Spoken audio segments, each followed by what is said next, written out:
discussion that we had right when the season was about to kick off, like in early April, about the club itself didn't realize just how many people were excited about this and just how much passion there was. And so, like, really, like, you can feel passionate about it and identify with it, and then you realize how many people are following you, and we've really, like, outdone what the club even thought we were going to be. And I'm excited to be part of this. I'm sure that Connor is as well, and everyone. You know, I said names, and I made a promise to myself that I wasn't going to say names because I'm going to leave people out. But there's so many people who put their all into this, and it's lovely to see just how much passion there is amongst our fan base. So, going into the season and results, let's talk a little bit about. We don't have to. The performance. That can go under the rug. I think there's a similar fashion to what we were talking about in the first half with the Minnesota United. It's been very similar. The last, they're winless in their last 3 games. So you're what, 4 or 5 now? Yeah. I think it's 5 if you count the U.S. Open Cup, and maybe 6 if you count the friendly with Hertha. But counting league winless in their last 4 losses. And we'll give a pass on the Harrisburg win. Yeah, which that was expected. But we let them win. Right. That's the best attitude. Yeah. So did we. So we know exactly what it's like to lose to Harrisburg. So in terms of the support, you guys have had phenomenal support over the beginning of the season, even through the hardships of this skid. I mean, we as Loon supporters have experienced very similar things where our numbers have stayed constant. We've outperformed what anyone would have expected in terms of attendance, even when our team has been, lack of better terms, complete shit. How do you guys focus your energy and passion on keeping people interested, even though it's not necessarily that you've been playing poorly, because the defense overall has been actually pretty good. Yeah, a number of it's been the more attacking, where you're just not putting goals in the. So how do you keep that that passion going when you have a lack of performance on the field? Well, so I've been gone the last couple of weeks because I was on honeymoon with my wife. But congratulations. Thank you. But no, so I've missed the last couple, but before then we were already on the skid, and I think part of it is just making sure that, like, the end itself is fun. Yeah. That you can feel that sense of, I still belong to this thing, and I'm gonna do my duty as the 12th man and pour my heart out. And if the team itself isn't winning, then, like, I still am gonna have a fun time in the end. We've got a lot of people who have really bring their own special brand of support to it, whether they're dancing in inflatable suits or they got dyed hair or whatever. There's lots of, if you've ever seen the pictures from our end, like, there's some pretty exciting contributions from people. But ultimately, like, it's just the fact that, like, we still want it to be fun regardless of the match. We want to win and we want to see our team perform well, but I think ultimately, as long as people feel like they're part of something that is enjoyable and exciting, and then that it's inclusive as well, that, like, I think that that's ultimately still going to allow people to want to come in. Now, I think you'll see the Flock end more or less ultimately over time full, and then maybe the side stands thin and grow as the results change. But ultimately, what I want is the Flock end is 1,000 people strong every game. I mean, I think the thing that we consistently remind each other and remind fellow Flock enders and other fans is that this is year one. There are very few teams that come out of the gate in their very first year of existence and just rock it. So with that, I guess that's part of the growing pains that we mentioned earlier.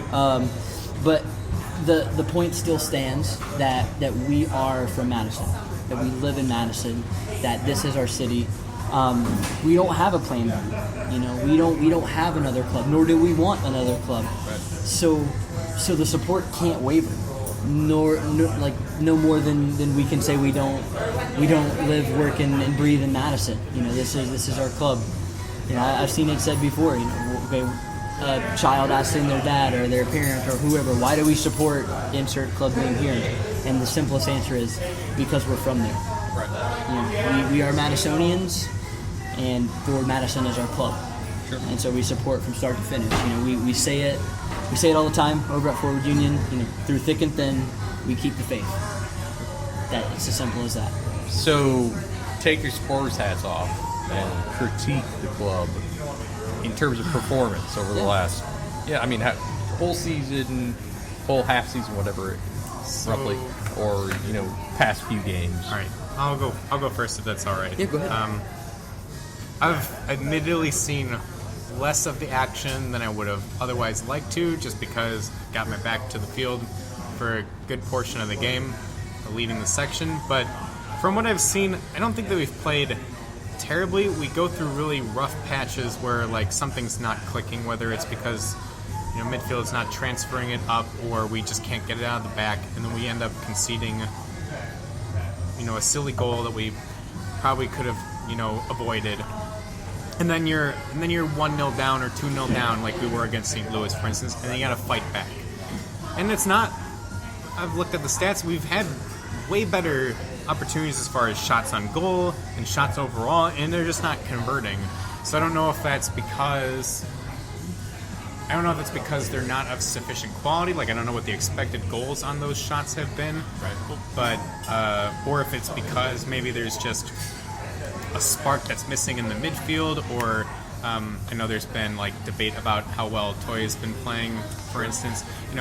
Maybe it's just like there's one person who's just like the link isn't quite there, and we'll figure it out.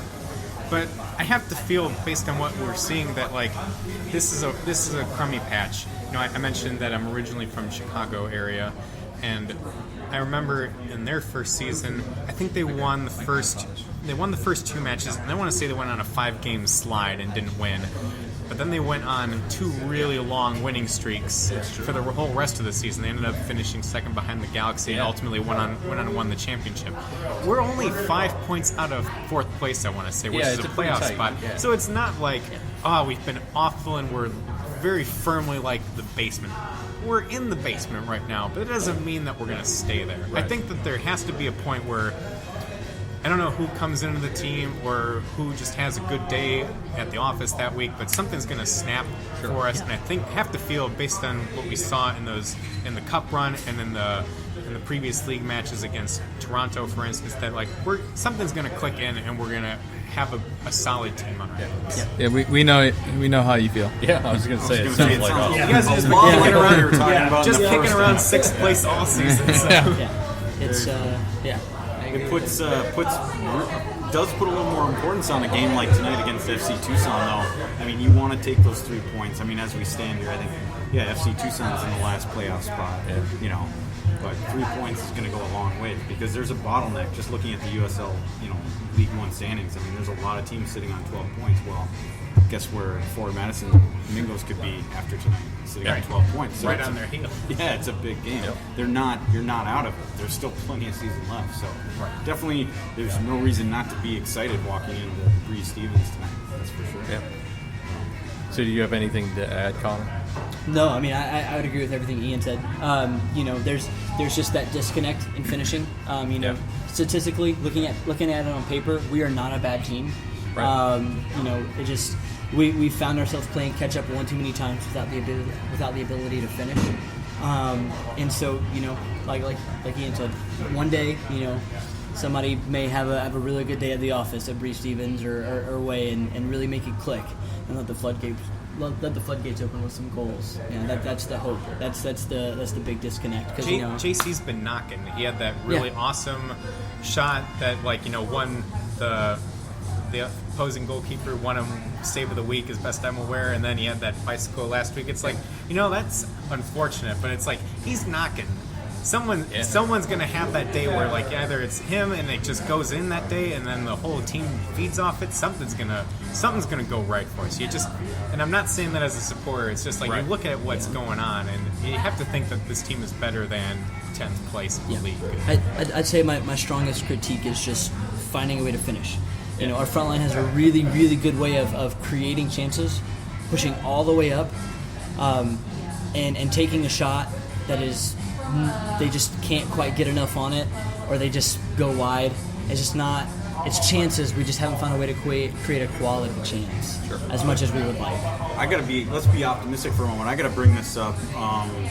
Last time, actually, player for Hiro Toyama. He's a forward for Flamingos. He was a trialist with Minnesota United this spring, and actually in Minnesota United's spring camp, they played an exhibition match against FC Tucson, and in that game, Toyama actually scored a hat trick, 3 goals in the second half. So that's why I'm going to be a little optimistic. So maybe he should start. I hope. I felt like we did, and maybe it was just. Oh boy, I forgot. Was it El Paso that we were playing?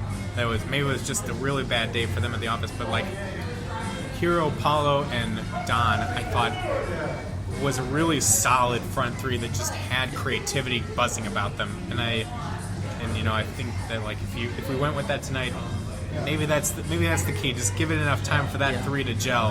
Right? But we'll see what happens tonight. I don't know what our expected plans are. So. One last question for you guys, and obviously you guys can hang around for the last few minutes before we end this as well. In terms of the partnership with Minnesota United, obviously you guys have Toy, you have Sinclair, Omsberg, Manley. There's also that one guy Naganzi. Yeah, him. Yes. That we bought, and that's only been playing in Madison. Yeah. Yeah. Do you guys feel that it's beneficial? Or do you think that it's holding back some other players?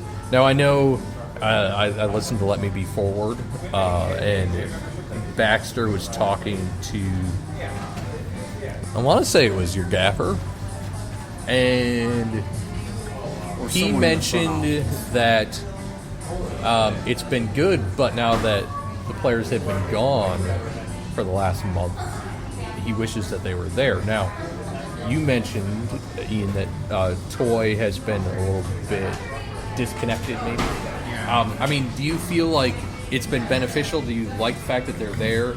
Do you think that the ability for Minnesota to just kind of pull them away at the last second is difficult to deal with?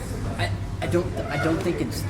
I don't want to say it's that difficult to deal with, because we do have quality players. Like we are not lacking depth to an extent in a lot of regards. There are some positions that are hard pressed to find someone as good as what we found in some of our Minnesota counterparts. All in all, I don't mind the partnership. I don't think it's a detriment as much as a benefit, especially in this first season. What do you think? So I'd say, regardless of whether or not they're playing, because like I'm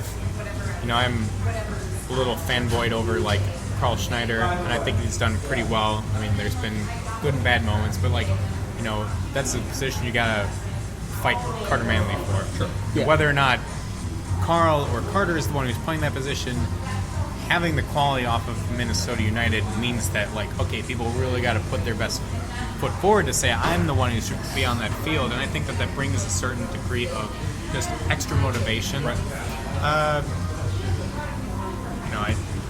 Ultimately, I think that I don't know to what degree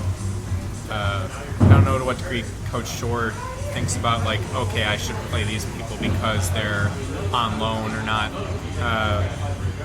But ultimately, regardless of whether or not they're playing, I think that it provides the impetus for others to improve their game, whether it's just through professional or like the professionalism that they bring, or just the added competition. And I think everybody benefits from that. Coach Shore has communicated, time and time again that every single person earns their minutes.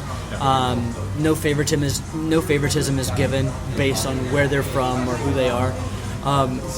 With that being said, I think it does create that sense of if I want that spot, I need to work hard for it. Right. You know, and so I don't think, once again, I don't think them being on the squad or them getting minutes does anything to hurt us. If anything, I think it creates kind of that drive and that passion for people to work harder to earn that spot in the place of a Minnesota Looney or, you know, anybody else.